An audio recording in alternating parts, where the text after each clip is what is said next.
Hello, আসসালামু আলাইকুম। সবাই কেমন আছেন? চলে আসলাম আরও একটি নতুন ভিডিও নিয়ে আপনাদের মাঝে। আজকে যে ভিডিওটি আপনাদের মাঝে নিয়ে আসবো সেটি হলো এই যে আমাদের এখানে বাড়িতে একটু কাজ হচ্ছে, রাজমিস্ত্রি কাজ। আমাদের এই যে কন্ট্রাক্টর করিম আহমেদ, রাজমিস্ত্রির কন্ট্রাক্টর। আপনারা যদি কারো বাড়ি পাকা করেন বা বিল্ডিং করবেন, হ্যাঁ, তাহলে ডিসকাউন্টে এই কন্ট্রাক্টর আপনাদেরকে বাড়ি করে দিবে। হ্যাঁ, আর আমাদের এই যে মিস্ত্রি আছে, এই যে মিস্ত্রি দেখতে পারেন। হ্যাঁ, এই যে এগুলো কাজ করছে দেখেন, এই দেখেন,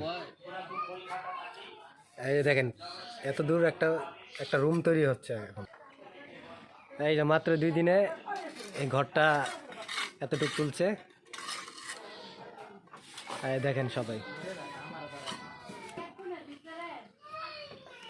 এই যে বিশেষ করে কন্ট্রাক্টর হিসেবে আমার দেওয়া নেই। হ্যাঁ, এই যে এখন মাথার উপরে কাজ হচ্ছে।